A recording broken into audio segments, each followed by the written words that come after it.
Welcome to Flight Lines, where we examine issues of importance in contemporary aviation. Joining me today is Brent Levanto. He is the Vice President of Operations at the Aeronautical Repair Station Association. Brent, it is so good to see you again. It's been quite a while. The last year and a half have really been quite a struggle for aviation, pretty much across the board. Things do seem to be getting a little bit better. So is that also been true in the MRO community, and how are things going for the repair stations? Well, let's talk about that. It's great to see you, Ed. You really do need to learn how to retire, but I'm thrilled that you are back with us because, as you know, there's a lot of great work that has to be done. So I know you haven't been gone so long that you'd have forgotten about Arsa, but let me just give a quick recap because it's the base of everything I can discuss what the association does. So the Aeronautical Repair Station Association represents, as its bread and butter members, holders of either certifications or approvals to perform maintenance on civil aircraft. Here in the United States, that's through the FAA. It's Part 145 of the Code of Federal Regulations. Their equivalent approved maintenance organization certificates or approvals throughout the world. That's the lifeblood of the association, but it also represents service organizations, carriers, manufacturers, parts producers, distributors, every part of what we call the regulatory chain. I share that so that you know, as I catch you up on what you've missed over the past year, about the perspectives we've had from different members, organizations we can engage with, and colleagues that we work with across the aviation industry. So you say a struggle. I don't want to be negative because it's easy ground to trod, certainly when talking about the pandemic. But it definitely was an interesting year. We heard it called unprecedented and unforeseen and challenging. And the business environment for aviation certainly kept us on our toes. And I know we have a lot to talk about, but what we can start with is the idea that every business in aviation, and certainly in the maintenance community, had to approach the pandemic based on how it engaged with the market, the work that it did. And what you'll see as you go through that story is that based on the kind of customers a business had, the entities it worked with, the way it weathered the disruptions of the past year plus really was different. We can talk a lot more about that. So one of the things most people think about anyway when you think about maintenance providers is providing maintenance to the big commercial airlines. Now, you know, that's a big chunk of the business. How did that fare? Because the commercial airlines really took a really big hit during the pandemic. And how did the service providers then respond to that and make up for those losses? Yeah, well, at its base, this is one of the big challenges of maintenance, right? Is the general public, individuals who depend on trained maintenance organizations and people every day, really don't have much of a concept of how the whole industry works and supports everything that's flying around us all the time. But certainly civil aviation, commercial air carriers, the big airlines you see when you show up at a beautiful airport like we're sitting in right now, that's the most visible and certainly a key element of the industry. And as we all know, anybody who just opened their newspaper in the morning or turned on a news channel knows that the commercial aviation industry was really disrupted by the pandemic. Travel limitations, concerns about health and safety in flight, though I know we had many great colleagues who were working to ensure that passengers were always healthy and safe when they were on aircraft. That did really impact the entire supply chain that supported commercial aviation. And if you were a maintenance provider that worked primarily in that space, you really had to take a hard look and make some hard decisions. That could be related to reducing workforce, trying to find new business opportunities, figuring out what to do to keep the people you still had on staff busy and using their work so that they could develop their capabilities. It also meant looking into government support resources here in the United States. There was a lot of activity in terms of developing tools and funding revenue sources in order to keep businesses developing and afloat during the pandemic. You also had to take hard looks at other areas of business. So one thing you'll know if you look at Arsa's membership is there's a lot of companies that provide support to commercial aircraft, but they're also doing a lot of other work. They're working with governments, either through the Defense Department or with municipal organizations, police departments, fire departments. They could be working on business aircraft, general aviation, cargo aircraft. Each sliver of the industry fared in different ways. And so that's what I really get at when I say it depends upon who you are and what your business does in terms of how you respond. Because you may have been hurt in the commercial aviation area, but if you can rechannel those resources into other areas where either the impact was different or the sliver of the market might actually have been doing well in terms of moving cargo, which we saw change completely last year, or government contracts, or supporting business aviation, which was flexing its muscles in order to support the need to move people, which had been lost in commercial aviation, saw a dramatic reduction in business travelers. If as a maintenance organization you could move to those other areas or rechannel resources, then you had an opportunity to weather challenges and to keep your people active and to keep revenue flowing in those other markets. So how successful were the repair stations, you think, in terms of being able to do that, to jump into that business market? Because we know business travelers that flew commercially previously, a lot of them did shift over to that. And cargo, because I mean the uptick in deliveries, package deliveries all over the world seemed to be pretty huge. So did that work for the repair stations? Well, for those that had the ability and the resources, it was a great opportunity to keep heads above water during an unexpected time. What we're seeing now, so we get to tell the story, hopefully looking at it in a lens of recovery, is that while some entities either went out of business or merged with other companies, those that made it through this period, either with government support or purely on their own kind of diversity in the market, are now seeing a pleasant and sudden return to business, and demand is coming back up. In fact, one of the things we definitely need to talk about is workforce and career development, because now that those companies are returning to action, they need people to get this work done. In many cases, they did have to make hard choices that reduce their workforce. And so we face a fresh challenge that we've known for years, which is finding, growing, and retaining technical talent. So diversification, if you were able to diversify and get into some of those markets, that helped you. Does that put a lesson to companies or organizations that perhaps were not able to do that, being prepared for diversification, or perhaps to diversify now as things are going to get a little bit better, so that down the road, should there be another catastrophic event of some type, that they are prepared to deal with that? I mean, is that a real lesson? Yeah, it's an interesting lesson. It's part of kind of a bundle of lessons I think we can take away from this. So looking at your business lines, how your work is done, where it comes from, what certifications or approvals you hold in order to support your business, looking at all of that holistically has become a really, really key element of business planning if there are future disruptions or changes in the market that you just didn't see coming. The other element of it that's a really great lesson is in long-term personnel development, right? So one of the things we learned from members that were really proactive in terms of investing in their people during the downturn was that we can't allow individuals that we keep in our employ to become idle or to allow their human factors to creep in and start to impact their ability to perform work. So what do we do when we're dealing with disruption on a personnel, on a human front? We invest in them. We develop training programs to make sure that they're current or that they can grow into different markets, that they can expand competencies and be able to do different types of work. And I think those come together to form kind of a bundle of really interesting lessons in terms of how you can build a company, build a maintenance entity in order to withstand challenges, but also be really successful in whatever market you happen to enter. Okay. Government support during the pandemic, was that direct to repair stations in many cases, or how did that actually work, and how successful was that?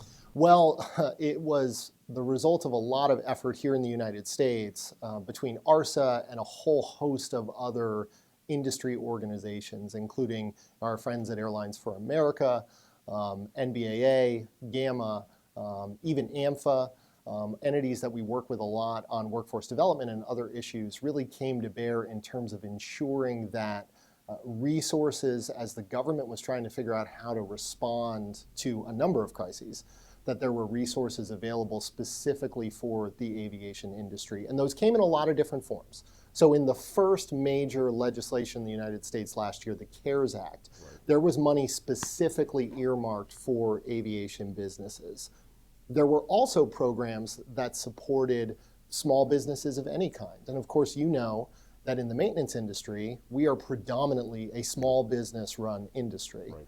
There are big entities that we recognize their names and they do a lot of work, but really the vast majority of firms are really specialized. We call them mom and pops, and it's a very endearing way to think about impressive work being done by small entities.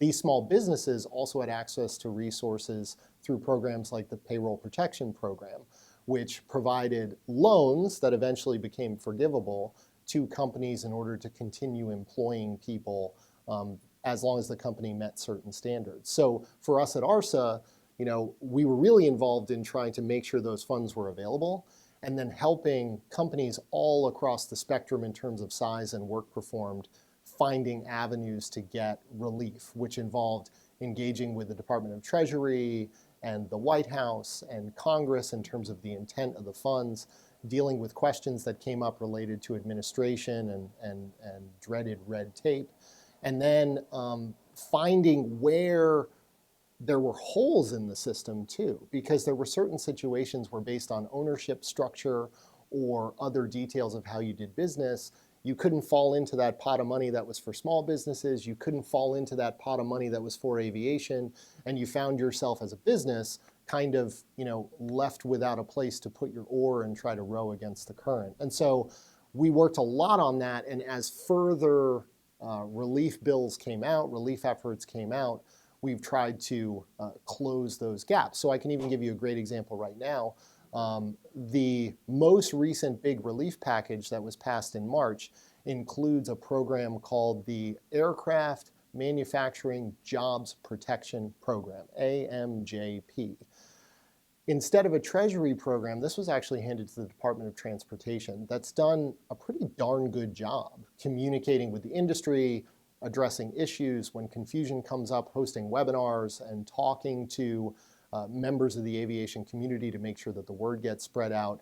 It's money that's available now for aviation entities that have met certain standards with regards to whether or not they took relief earlier, where they are in the relief process, in order to get money to support continued employment of personnel in the industry. And there's billions of dollars of money in this pot, and we're trying to make sure that the word is spread as widely as possible so that companies can take advantage of it if they deem it's the right thing to do. So the word manufacturing is in there. So does that also apply to maintenance providers? It does. It's a very broad applicability in terms of kind of the technical side of aviation, and so we can get a lot of resources out to different companies. But what we're hearing that's really interesting is there are a lot of companies that, because of where we're sitting right now, have weathered a difficult 2020, have made those hard decisions or taken advantages of programs, and now that they're starting to see a return to business activity, are actually making the choice, you know what, while we're thankful for these government resources, we're thankful for the efforts of the community to support one another, the best choice from a business standpoint is actually just to invest in getting our people that we have right now back to work, finding the talent we need to support new business demands, and then taking advantage of the market as it continues to grow. So I think we're in a really interesting situation now because there are companies, again, depending upon where they sit and the work that they do, that are taking really different and diverse approaches to dealing with the return to work just as they did dealing with the pandemic itself. Well, the return to work brings up that huge issue, and you've raised it a couple of times here, and that's not only putting the people that are still on the job into the right spot, doing the work that needs to be done in the various parts of the marketplace, but new talent. And new talent was an issue before the pandemic started. And so how is that shaping up, and what can be done to take care of that issue? Because I know, I mean, some people were let go, and they're not coming back. So what do we do? That's right. Not everybody retires like you, Ed, and comes back into the workforce briefly after retiring. There were some individuals who took early retirements that are now retired, and we can't tap into that knowledge and experience and expertise that was developed for the industry. We've said a lot over the past year that despite the best wishes of some, that if nothing good came of pandemic disruptions, one thing that might be slightly beneficial was easing some of the workforce pressures that we had, because we went from this desperate crisis to find and retain talent to suddenly desperately trying to keep our current workforce employed. Unfortunately, and we saw this all along, it's only exacerbated the challenges that we already faced. We were in a situation, as long as I've been doing this, certainly probably as long as you've been around, finding people is a challenge. While that pressure might have been eased through layoffs and some reductions over the past year, as we now return to work and the pressure starts to turn up to find people, the pandemic turns out to only have exacerbated the challenge of finding that talent that we need, because we've got those early retirements. They are sipping Mai Tais on a beach somewhere, hopefully enjoying what they've earned from long careers. We've got individuals who left the industry in other ways that have found other employment, or have been out now long enough that their skills would need to be redeveloped anyway in order to come back in and embrace new markets and catch up with what's going on in the industry. So we're at kind of a turning point moment in terms of finding ways to really stimulate interest, understand how career development really works and how we can best take advantage of the pathways that are available in our industry, and how we tell that story and build those skills in order to get people into positions. Well, stimulating interest. I mean, that's been one of the key things going on for years and years and years. How do we get young people that are, I guess, all the way down to high school, maybe even middle school, The younger the better. interested in aviation, aerospace as a career? How do we once again make it cool? Well, first we start by accepting that it doesn't have to be cool, right? We do this because we love aviation. Because it's cool. It's cool. And we want to wear scarves like the flying aces of yesteryear, and we want to show that to other people and say, isn't this amazing? And a lot of us kind of, I don't want to say stop there, but in our minds we think, that's enough right there. Go to an air show, see what happens above the crowd. I mean, you should be lining up recruitment drives, right? But the truth is, there's a lot of cool stuff out there in the world. And that's true. And there's a lot of stuff that talented young people and talented mid-career professionals want to go do and could see themselves go doing. And we're a part of that larger ecosystem of talent. And it's just getting broader and more complex, not just hands-on technical skills, turning of wrenches, machining, working with sheet metal, the things that are done every day in maintenance shops across the world, but also software development, dealing with high-tech equipment, developing new strategies for growing a workforce. I mean, we could be looking at a situation where companies are competing for someone whose other opportunities are at a major tech company and not even in aviation. So where do we fit in that? Where we fit is a dynamic industry that provides pathways and opportunities for career development. You can come in either to sweep a floor or develop an algorithm or bang out a piece of sheet metal. And if you take advantage of the opportunities that we have, you as a person and the company around you and your teammates can grow into C-suite executives running companies. You could become supervisors running shops of people. You could build urban air mobility networks. You could develop new technologies. I mean, we have incredible opportunities that are part of this really, really rich ecosystem of talent demands. Mm-hmm. And we can be still confident in how much we love the work that we do and admit that we're a part of that big world. And we're going to bring people in from it. Occasionally, we're going to lose people out to it. But if we support a good narrative about those pathways and we really make them open to the broadest possible community, then we're going to have the people that we need. Now, the urban air mobility that you brought up. I was thinking that's perhaps one of the cool factors that's coming up there, Yeah. and electronic drives for aircraft, things that also make the entire industry more sustainable, which I think appeals to younger people as well. Perhaps can help draw them in. And then you go to kind of flip over to what just happened with Bezos and Blue Origin. Sure. And, hopefully that will pull more people in Yes. across the board for all of us. Yeah, and so then there are some really fundamental things that those of us in the industry can be doing right now to help that, right? So we tend to think a lot about telling the story, showing what's going on. But the truth of the matter is there are some fundamental elements of aviation in terms of how we as a community operate through our regulatory compliance efforts, the way we think about the work that is done that needs to grow as those new technologies come along. And particularly, so Arsa does a lot of work on the regulatory side, and I get to be party to a lot of it. And one of the things that I see whenever a new technology topic comes up is, some clenched fists across the industry about, well, we need a new rule to deal with this, or we need to update a rule to deal with that. Whereas the truth is, what we need to do is take a step back and realize that we have aviation safety standards that apply to civil aircraft in flight, civil aircraft in terms of general airworthiness. Let's see how those standards deal with new technologies. There will be situations like when there may not be a pilot in command on a flight deck that can have situational awareness, where we need to address what the rules say in terms of requirements for that aircraft.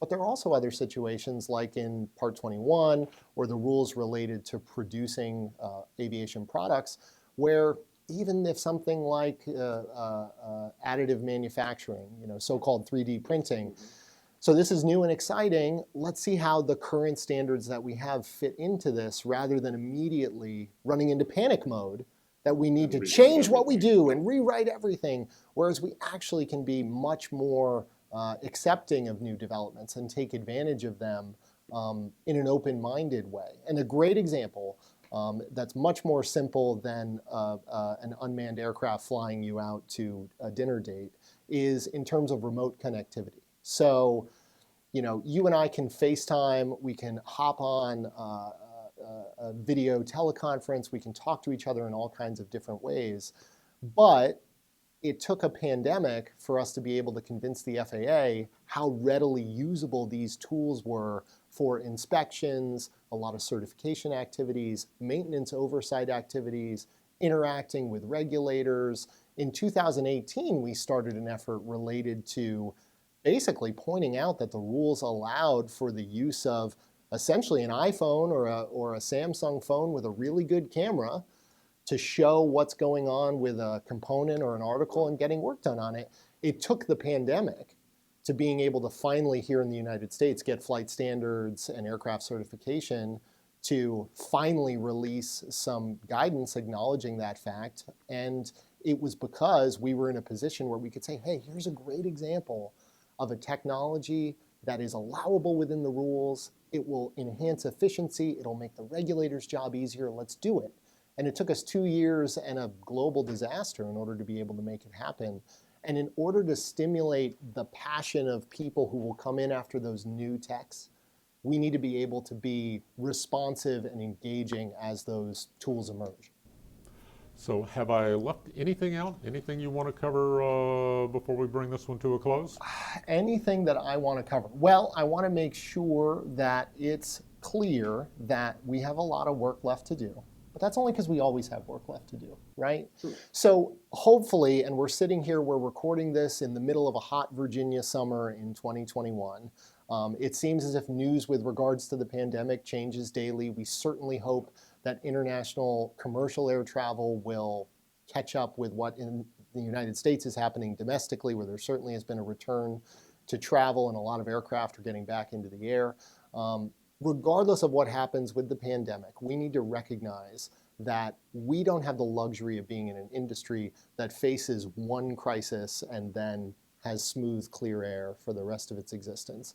Whether it's a pandemic or a new challenge of technology or a climate crisis or a workforce crisis, we're always going to have things that we need to do. And sure, there were lessons that were learned in the past year and they were really valuable to us, but we need to keep learning. Just like a mechanic with a mechanic certificate or a non-certificated technician in his or her first day on the shop floor, we get to never stop learning in the work that we do. And so I think that's the exciting point. I'm happy to be here talking with you about it, and hopefully we get to talk a lot more as all these exciting things develop. Yeah, I am sure that we will. Brett, thank you so much for coming in today. Really, really enjoyed it. It's good to catch up again.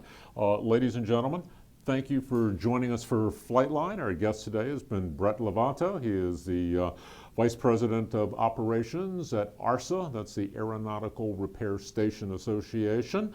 And we'll see you again soon. Thank you.